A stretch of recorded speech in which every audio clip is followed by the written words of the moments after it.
Let's talk about, I want to go to the word, the one word that will change your life. That is so much fun. I love doing that. Been doing this for years now. Dan Britton, Jimmy Page, they came up with the idea. They've been doing it for over 25 years now, these two guys. Great friends with each other. And then they became my really great friend. And so they told me the idea about every year they pick a word for the year. And then they do it with their families. So New Year's Eve, they actually create their words and they make paintings with their words on it. And they put these words up in their kitchen or the living room. So they see these words all the time. So I started sharing this with my companies, my sports teams I was working with, and they all loved it. I mean, Dabo Sweeney, when he won the national championship, said, "My word all year has been love. I told our team that our love for each other would make the greatest impact and would help us win." Told the world that, right? So a lot of teams have now picked their word for the year. But the word should be something that gives you meaning and mission, passion and purpose. I'll never forget doing this with my family. My first word was purpose, because I knew my purpose needed to be greater than my challenges. Catherine picked intentional. I remember my daughter picked motivation. Great word for her. She needed it at the time, but now she was motivating herself.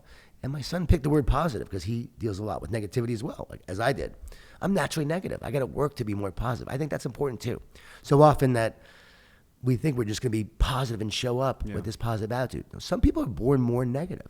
Some go towards the negative. I do, first and foremost. So every day I'm working to be a more positive person. But I'm a great example that you can actually rewire your brain from negative to positive. You can actually change the energetic structure of your brain. You could tune into a positive frequency instead of a negative frequency. And the more you do, you'll actually create that highway to positivity, and you want to create dirt roads to negativity. So this one word is like a great technique in terms of what's my meaning, what's my mission, what's my passion, what's my purpose. What word will drive me towards that this year? And every year you do this, I'm convinced that there's a word that's meant for you, because my words have molded me and shaped me to be who I am today. And we do this all the time, and people say, "Man, I was praying on it." Or some people, I have a friend who's an atheist, and I said, just speak out loud and say, "What's my word?" If you don't believe in God, just speak out loud. He goes, "It's amazing." Like a couple of days later, it came to me. Yeah. I go, I don't know where it came from, but isn't that cool? And so just came to him, right? I think it's God that gave it to him, but whatever you want to believe. Yeah. And the word just came, and it helped him live his life in terms of what he was meant to live, what he was meant to go through. My wife's favorite word I ever chose was serve. She loved the year that I served at home. And it was a hard year for me. Toughest year of my life, best year of her life. Yeah, I bet. But man, that molded me and shaped me that year to grow, to be a servant leader.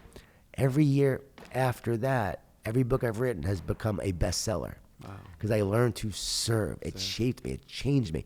It made me a better father, a better husband. That word that year. Last year was power. I knew I needed more power. This year it's whole. W-H-O-L-E. Yeah. I want to be whole and heal, because we all have a hole in our soul, H-O-L-E. And the goal of life is through love and forgiveness to heal the hole and become whole. Yeah. And so this year I want to do a lot more healing. I've healed a lot, but I think there's still some left. Yeah. And so become more whole. And every day I'm thinking about that word. How am I becoming more whole? So the word gives you focus. It gives you clarity. Yeah. And every day you show up to take on the day of life, like the challenge of today, you have this word that will help you get through it. Because we often forget our vision. Yeah. A lot of times we'll forget our mission, but the one word helps to remind you of what it is every day. Yeah, so you live with this greater purpose and more intention. Yeah, that's great.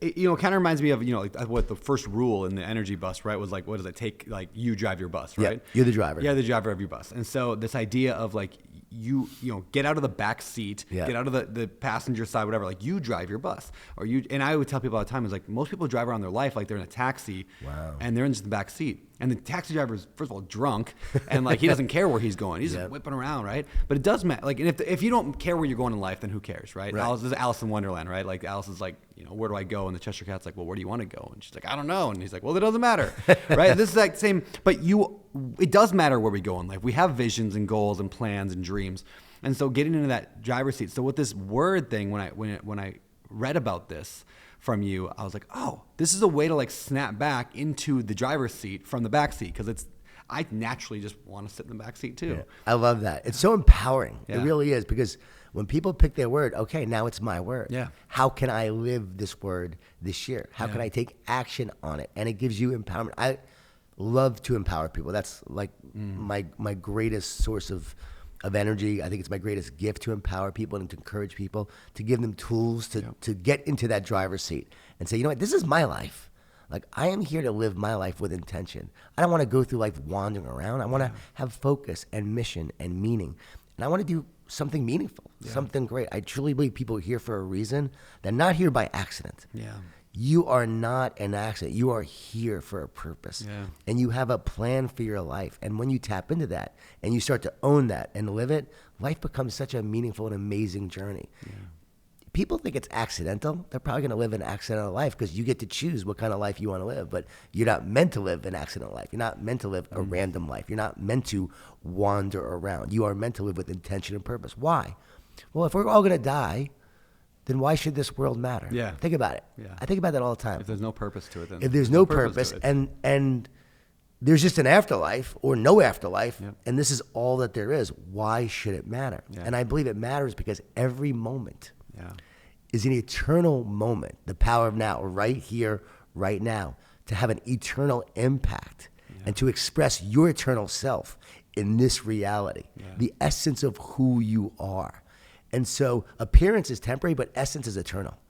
So who you are on the inside is what you're expressing every day. And so you're meant to live and express the essence of who you are in your own unique soul. Like, you have a soul, I have a soul. That's the unique spiritual DNA of who we are. And we're meant to express that in this world right here, right now. And so many people don't realize that. And then they live with fear. They live with condemnation. They live with anxiety. They live with powerlessness. They don't have any power. We're meant to live with power, and we're meant to live with purpose. And I'm convinced it's the purpose that also gives us power. That's so good. That's so good. You know, to elaborate one more thing, or on the one word, I'm going to break the fourth wall here and throw to Alex. Didn't you have so Alex is the director here of the podcast. Didn't you have a story about didn't you have a word last year and then I just destroyed it? I do a word every year, Yeah. Oh, that's awesome. And what? The word this year is homestead. Yeah. It was really focused on home. Yeah. And then I moved to Maui 3 weeks later. He said, I'm going to be homestead. We're going to buy this house. We're going to settle in, him and his bride or future bride. Yeah. And then I call him up a few weeks later and I'm like, hey, I want you to move to Maui. Come, yeah. Your homestead in Maui. Well, I was going to say, your home is wherever you are and wherever your future bride is. The one you love is there. I always tell my wife, I said, wherever you are, I feel like I'm coming home because you're my home. It's not necessarily a place, but it's a person. Yeah. I love that. There's a cheesy line from Owl City. Remember that band that did Fireflies back in the day? Anyways, that if my heart was a house, you'd be home. Oh, that's good. That's a great line. Like, it's cheesy and sweet, but Are you saying what I said to my wife was cheesy? Yes, and it should be. Yeah. I actually said that, and she went, "Oh," and then we had a very romantic night. So it's worth saying. It's worth saying, Brent.